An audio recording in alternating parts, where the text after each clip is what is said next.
أعوذ بالله من الشيطان الرجيم بسم الله الرحمن الرحيم الحمد لله رب العالمين الرحمن الرحيم مالك يوم الدين إياك نعبد وإياك نستعين واهدنا الصراط المستقيم صراط الذين أنعمت عليهم غير المغضوب عليهم ولا الضالين آمين اللهم صل على سيدنا محمد وعلى آل سيدنا محمد كما صليت على سيدنا إبراهيم وعلى آل سيدنا إبراهيم وبارك على سيدنا محمد وعلى آل سيدنا محمد كما باركت على سيدنا إبراهيم وعلى آل سيدنا إبراهيم في العالمين إنك حميد مجيد سبحان ربك رب العزة عما يصفون وسلام على المرسلين الحمد لله رب العالمين. Alors, un petit changement dans le programme. J'ai vu le livre de l'amour. Et on va continuer avec le prophète, vu que c'est la période, là, c'est la saison pour cueillir l'amour du prophète, Inch'Allah.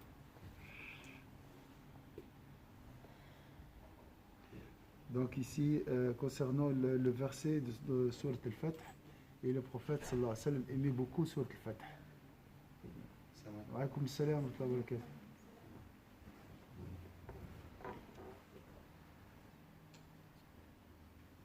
قال الفقيه القاضي وفقه الله تعالى يجب على المسلم المجاهد نفسه الرائد بزمام الشريعة خلقه أن يتأدب بآداب القرآن في قوله وفعله ومعاطاته.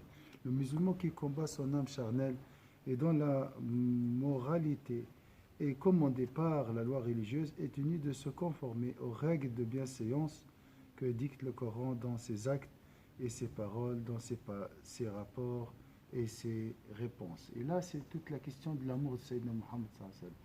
Pourquoi l'amour de Sayyidina Muhammad est indispensable? Parce qu'il te prépare à entrer chez la présence divine. La purification, ça veut dire quoi? La purification du cœur, comportement, parole, action et tout. D'accord? Est-ce que c'est clair? Hier, il y avait une petite discussion et mon frère m'a parlé, t'as dit le prophète avant Allah. Les ulama, ils ont dit Al-Asbaqiyatu la ta'ni al-afdali. C'est pas parce que j'ai dit le prophète sallallahu alayhi wa sallam le premier que le prophète est meilleur qu'Allah. Aussi pas parce que j'en parle cette semaine du prophète sallallahu alayhi wa sallam que le prophète est meilleur qu'Allah azza wa jal.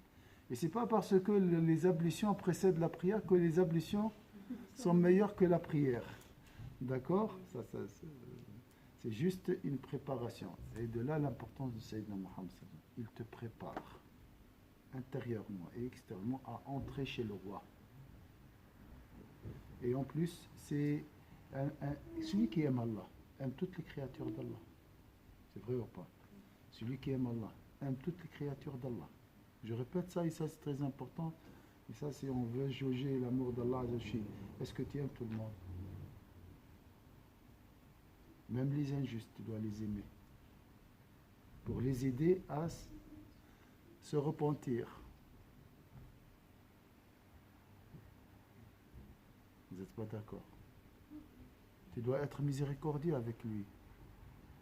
Il est déjà victime de son injustice. Il faut l'aider. Comment? Je me base sur quoi ici?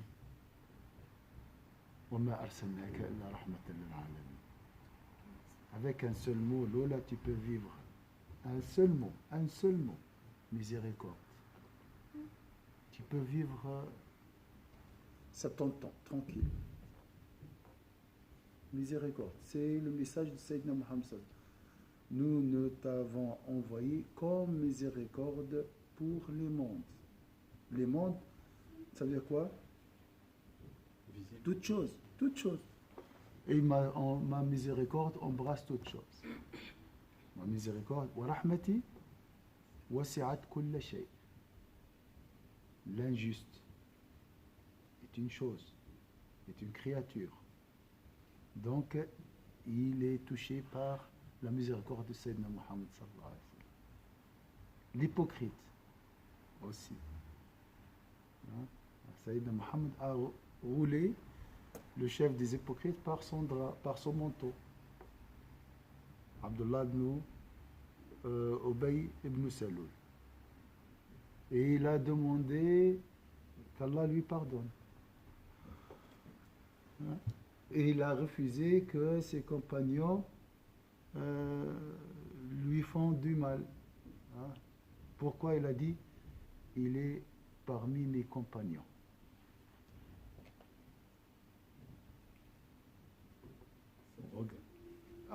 Abdullah ibn Ubay ibn Saloul, le chef des hypocrites à Médine.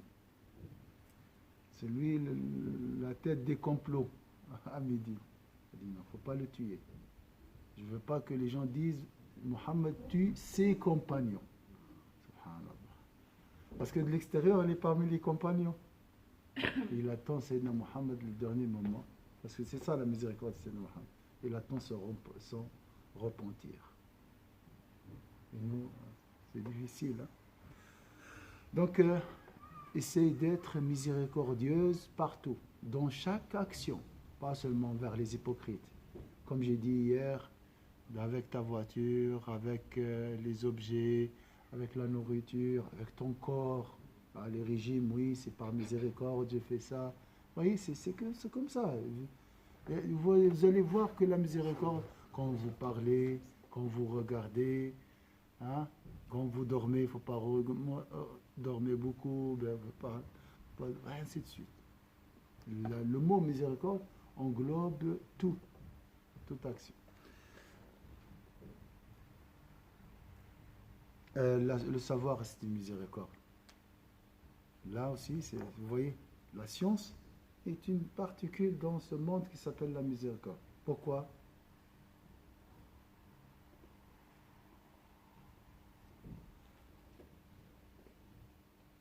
Le savoir m'aidera à se sauver de l'ignorance. Donc c'est une grande miséricorde. Mais imaginez, dans toute chose est une miséricorde. Alors, imaginez Sayyidina Muhammad sallallahu alayhi wa sallam. C'est Aïnul Rahmati Rabbani. C'est la source de la miséricorde seigneuriale. Sayyidina Muhammad sallallahu alayhi wa sallam. C'est la source. Hein? Comment je peux pas l'aimer?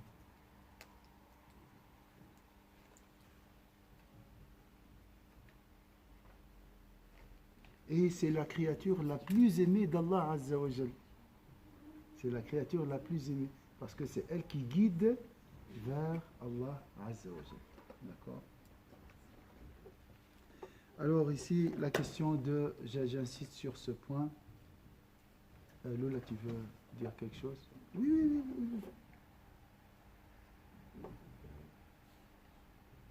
Il a dit, l'imam ici, Qadi Iyad, dans ses actes, ses paroles, dans ses rapports et ses réponses. Les futurs mariés, les jeunes, les mariés, tout ça. La chose la plus importante à enseigner à vos enfants, l'akhlaq, l'adab, les règles de bienséance, l'éthique, la moralité. Ah, Ruth, c'est la chose la plus importante dans la vie, plus importante que le doctorat. J'insiste sur ce point. Et moi, il n'y a personne qui m'a enseigné ça. Je sais que c'est très important. Je sais que c'est très important. Maintenant, je réalise que c'est très important. C'est vrai ou pas? La moralité. Je préfère un enfant analphabète poli sur un docteur à l'université mal poli. أخلاق هي أهم شيء في الحياة ولن تصل إليها إلا برسول الله. Le vrai doctorat, c'est l'éthique, la moralité. Et tu ne peux pas avoir ce certificat sans Sayyidina Muhammad sallallahu alayhi wa sallam. C'est la seule université qui t'enseigne le bon caractère. Tu vas trouver ailleurs l'éthique. Mais ce n'est pas la meilleure qualité. Tu peux trouver des qualités, des bons caractères, mais non sincères. Par diplomatie, par hypocrisie, par courtoisie, par... Hein, il est poli, mais chez Sayyidina Muhammad, tu trouves la sincérité. Akhlaq safiya. نابعة من أصلها منبع الأخلاق. La source de l'éthique, la source est divine. منبع الأخلاق ربانية. سيدنا محمد il distribue. Allah قال الله أنا قاسم والله معطي. Il a dit moi je distribue et c'est Allah qui donne.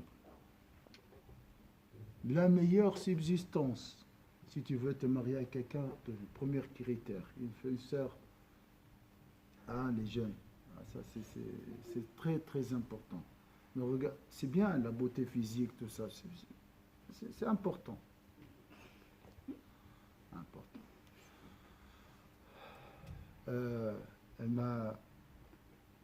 Une sœur m'a posé la question. Moi, le frère, il est ailleurs, au bled. Il m'a dit, je vais me marier avec quelqu'un. Il est jeune. Quel critère je dois poser, moi? Je dis, est-ce qu'il prie ou est-ce qu'il a un bon comportement? Parce que j'ai vu tout. J'ai vu ceux qui prient, ceux qui ne prient pas, mais qui ont... Les Arabes, ils ont un proverbe très important, selon lequel Allah les a choisis pour transmettre le message. C'est quoi? Ils ont une seule qualité. Dans le bon comportement, ils ont une qualité exceptionnelle, particulière. C'est quoi? L'arabe, les Arabes. La générosité. La générosité. Et les Arabes disent aussi dans leur proverbe, la générosité cache tous les défauts. Ou comme si elle supprime. S'il est généreux, il peut faire un effort. Mais par exemple, un avare, c'est foutu. Alors, j'ai dit, est-ce qu'il est généreux? Il m'a dit oui. Alors c'est bon, je ne peux pas, moi. Donc ça, c'est... Et Sayyidina Mohammed ne gardait rien. Il était comme le vent qui se met le bien partout. Vous connaissez le hadith, même avant l'islam. Sayyida Khadija, lorsqu'elle a... Elle a reçu le message, il était Sayyidina Mohammed affligé. Elle a pensé qu'elle était possédée par un djinn. Il lui a dit, par Allah, tu ne seras jamais déçu ou frappé par un malheur. Pourquoi? Parce que tu aides les pauvres, tu nourris les affamés.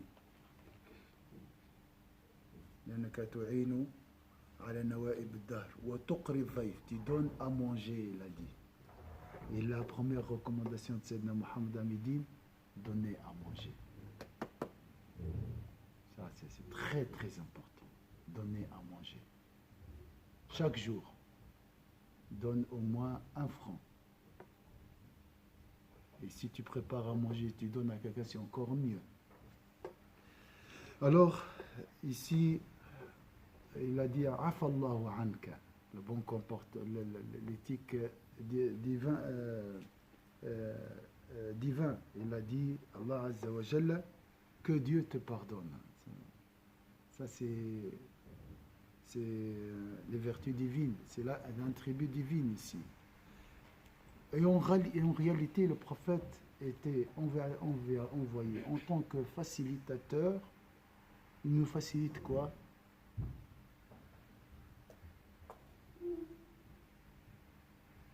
Pour nous faciliter quoi? Hein?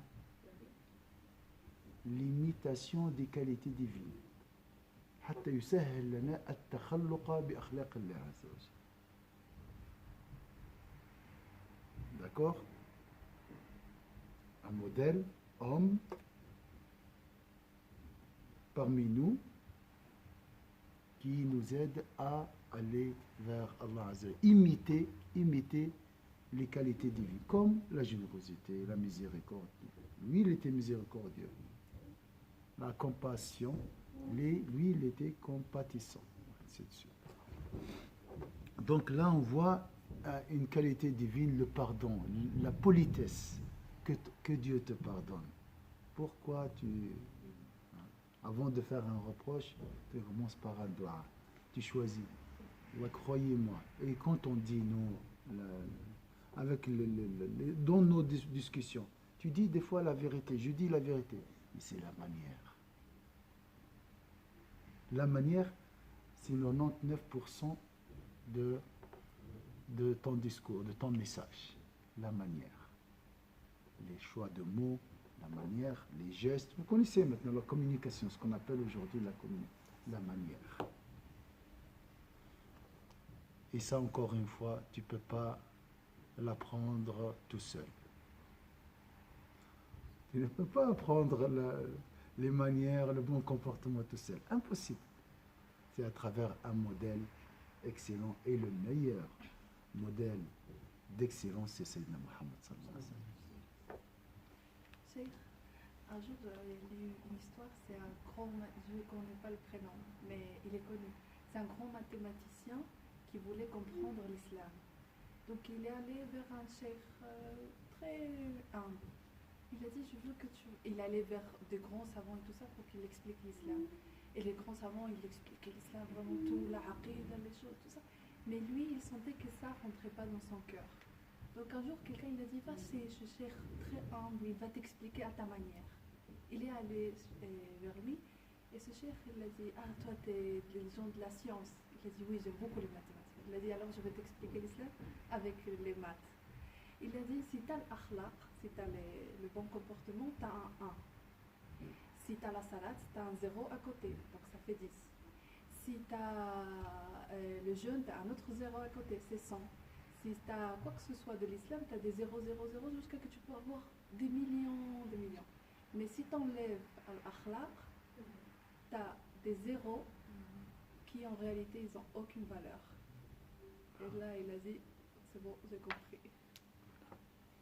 Comme dans les maths aussi, on peut dire l'akhlaq, c'est une note éliminatoire. Si tu ne réussis pas l'akhlaq, tu ne peux pas réussir le reste.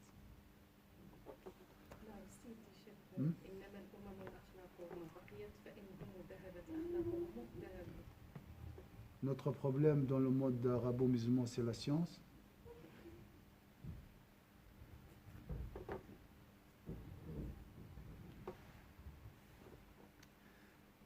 Si tu as l'akhlaq et la science, c'est encore, machallah.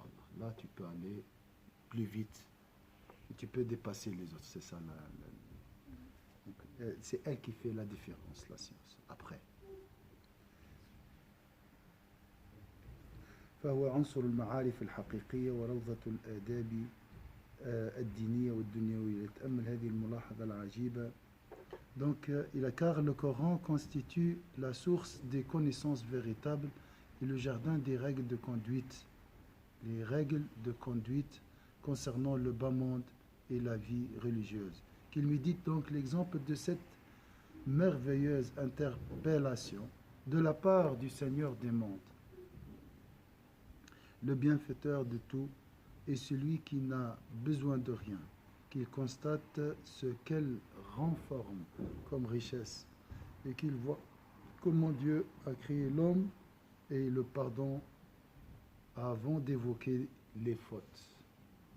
On fait des fautes, on fait des reproches. Sayyidina Muhammad sallallahu alayhi wa sallam n'a jamais fait un reproche à quelqu'un. Il n'a jamais dit quelqu'un pourquoi tu as fait ça ou pourquoi tu n'as pas fait ça. Jamais dans sa vie. Jamais, jamais. Bien sûr, on ne peut pas faire comme lui, mais on doit essayer. Critiquer moins. Les critiques, à mon avis, nécessaires, mais c'est une faiblesse. C'est une faiblesse, parce que je n'ai pas d'autres moyens. Je suis impatient, ou voilà. On parle de critiquer. Et le pardon avant d'évoquer les fautes. Bien sûr, là je parle de l'excellence. Il faut aller gentiment, il faut diminuer. Retiens ta langue. Au lieu de critiquer, fais-toi. Essaye de critiquer par le comportement, par l'exemple. Critiquer, passer le message par ton bon comportement. C'est mieux, hein? Et patienter. Patienter. Ça, c'est pour moi. Hein. Tout ça, c'est des défis, ou bien des projets. Dieu qui soit exalté a dit également, si nous ne t'avons pas raffermi, tu auras failli t'incliner quelque peu vers eux. Donc, Allah Azza wa Jalla a éduqué Sayyidina Muhammad afin qu'il nous éduque. D'accord?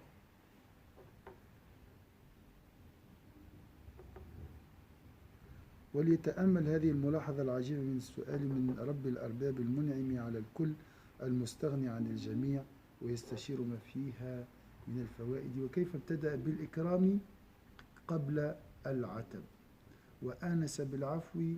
Avant de critiquer quelqu'un, tu peux lui offrir un cadeau, de passer un message, tu l'invites chez toi, hein? Après tu passes le message. Ici il faut critiquer. وآنس بالعفو قبل ذكر الذنب إن كان ثم ذنب قال ولولا أن ثبتناك لقد كدت تركن إليهم شيئا قليلا. Regardez aussi ولولا أن ثبتناك ici, si nous ne t'avions pas raffermi, tu aurais failli t'incliner quelque peu vers eux. قال بعض المتكلمين عاتب الله الأنبياء صلوات الله عليهم بعد الزلات وعاتب نبينا صلى الله عليه وسلم قبل وقوعه ليكون بذلك أشد انتهاء ومحافظة لشرائط المحبة وهذه غاية العناية. Un théologien a remarqué à ce propos, Dieu qui soit exalté a fait des reproches aux prophètes, que Dieu leur accorde la grâce et la paix après les trébuchements, après les fautes. Mais il a fait des reproches à notre prophète, que la paix et le salut soient sur lui, avant qu'il ne trébuche, pour que cela soit moins tranchant et pour préserver les exigences de l'amour.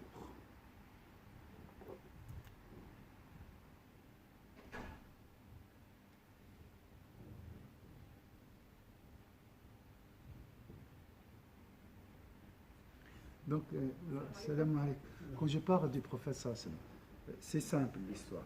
Allah nous a créés pour l'adorer. D'accord? Tu poses la question. On a posé la question. Hein? Et Isa était là, tout ça. On a discuté. Salam alaikum.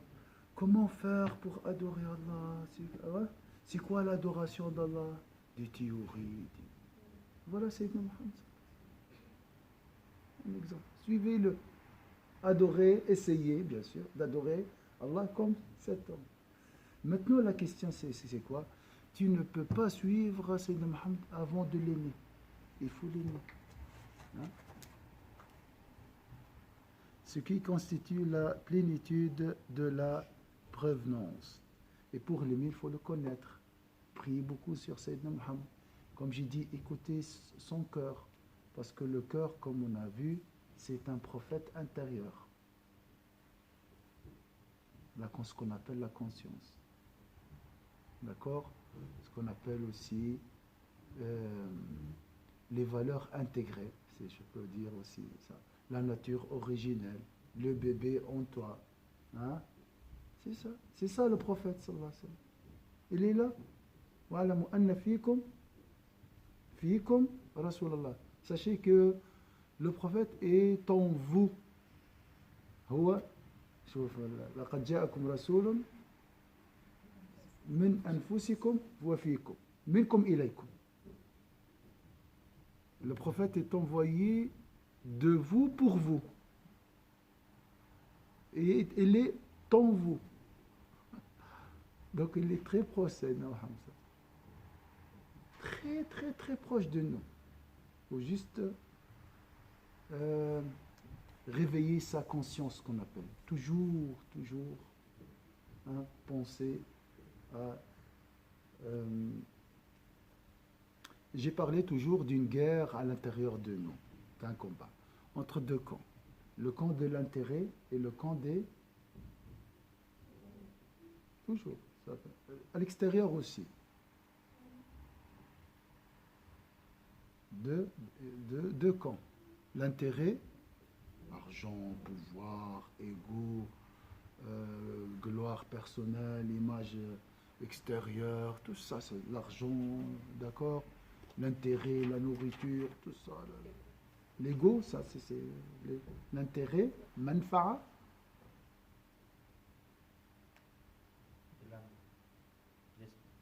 Et les valeurs. Le camp des valeurs, principe, moralité, et le camp d'intérêt. Le chef, ici, qui représente tout ça, on trouve le camp entier représenté en Sayyidina Muhammad sallallahu alayhi wa sallam. Donc il faut le suivre, juste.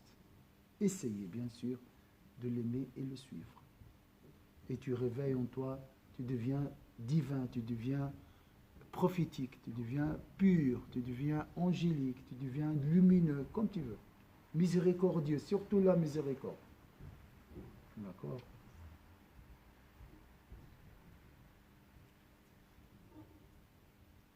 Même lorsque tu te défends, tu te défends avec miséricorde. Fafiraqun bima'ruf. Une séparation avec une manière convenable. شوف محلاه. صح ولا لا شيء؟ لا حول ولا قوة. Regardez la situation. On a perdu la référence, et j'insiste sur ce point. On m'a, avec respect et bienveillance, avec douceur. D'accord? Regarde, je parle ici, par exemple, les couples divorcés, tout ça. J'ai dit, c'est la référence. Un politicien, je parle des politiciens, le gouverneur, si il prend 5 minutes, imagine le prophète sallallahu alayhi wa sallam à côté de lui. Je prends un de nos gouverneurs tyranniques, pas en Tunisie, alhamdoulilah, il est dans le droit chemin. Ailleurs. Hein? Donc, s'il imagine le prophète sallallahu alayhi wa sallam à côté de lui, il lui pose la question, comment je dois me comporter envers mon troupeau, ma nation. Il écoute 5 mois, 5 minutes, peut-être. Mais on ne pose pas la question. On est dans la réaction égotique, émotionnelle. Le réflexe, des fois même, égotique, réflexe. Le réflexe de l'instinct. التصرف الغريزي. Et je le tue, je le mets dans la prison. Donc ça, ce qu'il nous faut vraiment. Et pour tout, je parle des capitalistes, les hommes riches, partout. Tout, ça concerne tout le monde.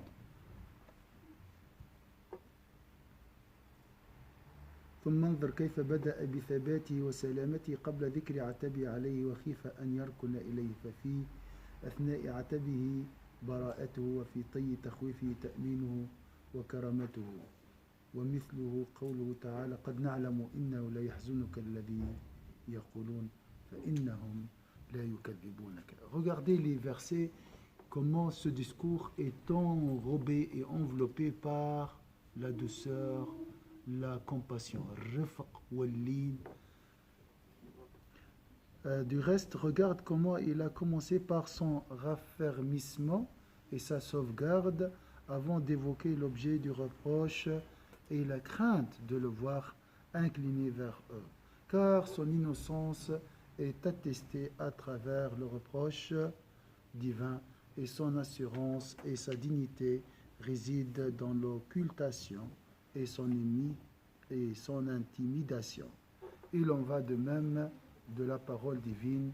Oui, nous savons que leurs propos t'affligent. Regarde comment Allah Azza wa Jalla parle à Sayyidina Muhammad. Oui, nous savons que leurs propos t'affligent. Oui, et ça c'est aussi pour toi. Je sais que tu souffres dans tes études. Je sais que tu souffres pour trouver un travail. Je sais, ouais. Oui, nous savons que leurs propos t'affligent, car assurément, ce n'est pas toi qu'il traite de menteur, mais ce sont les signes d'Allah que les injustes repoussent. قال سيدنا علي رضي الله عنه قال أبو جهل للنبي صلى الله عليه وسلم إنا لا نكذبك ولكن نكذب مما جئت به. Regardez ici la manière. Nous savons que donc le cœur de Sayyidina Muhammad sallallahu alayhi wa sallam auprès d'Allah est très précieux. Il veut le protéger contre les attaques.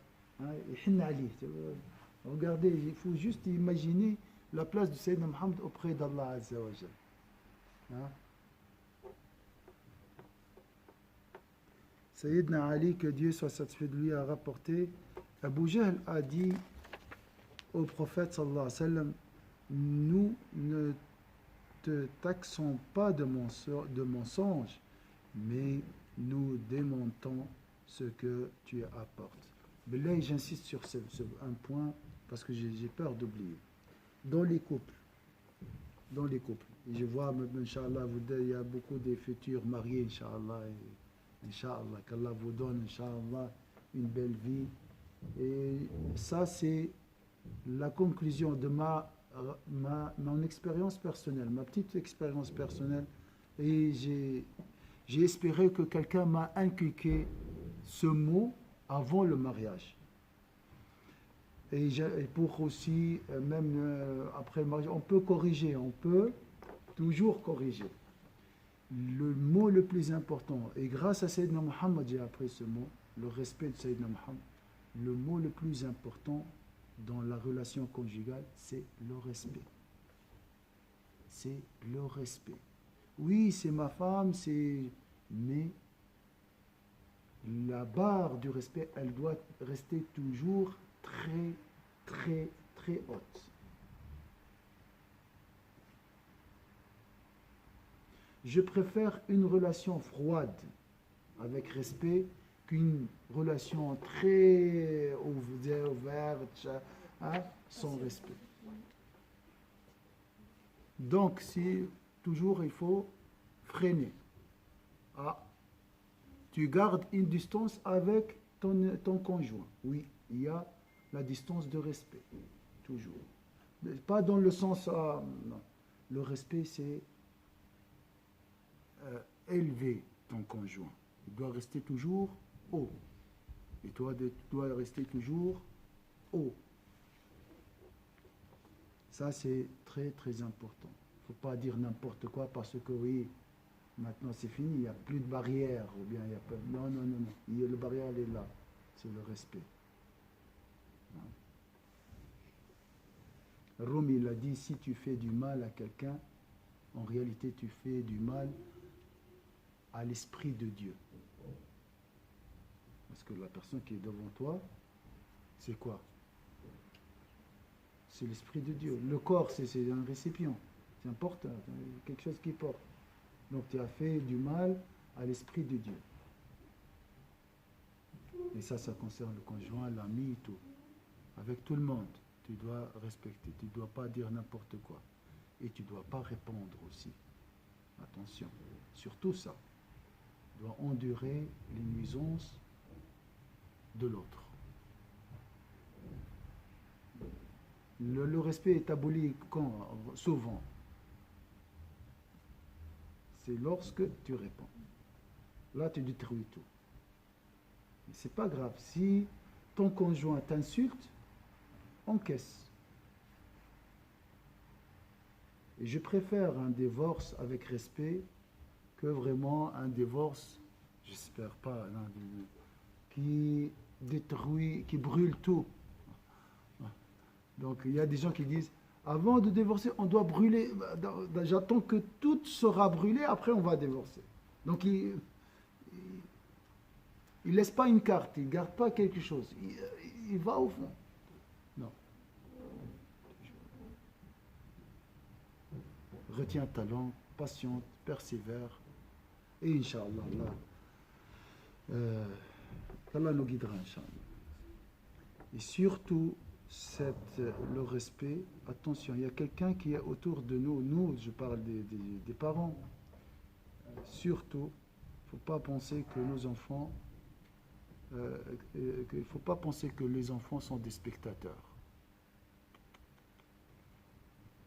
La chose qui influence le plus le comportement, la personnalité de vos enfants, c'est la relation entre les parents. Là, ils voient comment il parle à ma mère, comment elle répond, comment il répond. Ça façonne la personne. Après, tu dis, oh, pourquoi il fait comme ça? Mais c'est toi. Ça, c'est toi. Tu cries pas sur tes parents. Et toi, tu cries sur ta femme. Vous voyez l'importance de Sayyidina Muhammad. Et Samir, je vous dis, essayez, voilà, il y a consultation, thérapie de couple, de ça, c'est bien. Faites ça. Ça, c'est... Mais moi, en tant que je suis ici, tu ne peux pas, surtout à mon âge, avec tout ce qu'on a vécu et toute notre ignorance, tu ne peux pas changer sans une intervention prophétique. Sans l'intervention de Sayyidina Muhammad. C'est le seul qui peut changer mon cœur.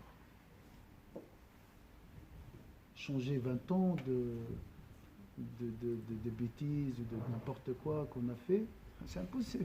À cet âge, après 40 ans, les ulama, ils ont dit, il n'y a rien qui change. Attention, c'est une réalité. Donc, il y a beaucoup, les ulama, ils ont dit, la caisse est fermée après 40 ans. Tu ne peux pas changer beaucoup de choses. Arrondir un peu, comme ça, polir, tahvib, chouaya. Mais un changement radical à travers un miracle. Et le miracle existe, c'est Sayyidina Muhammad. Sayyidina Muhammad a changé des cœurs très durs, comme le cœur de Sayyidina Omar ibn Khattab, comme le cœur de Sayyidina Abu Bakr, Othman, les compagnons. Il a réussi à faire ce miracle. Donc il peut toujours le faire. Donc c'est notre vraiment dernière solution, Sayyidina Muhammad sallallahu alayhi wa sallam. Il ne reste que Sayyidina Muhammad sallallahu alayhi wa sallam pour se sauver. Ça, je vous dis ça. Il n'y a pas d'autre chose. Tu as essayé combien de fois de maîtriser ta colère? Combien de fois on a lu le livre de la maîtrise du colère? Est-ce qu'il y a un changement? Un peu. Je sais. Je dois faire. La tarvab.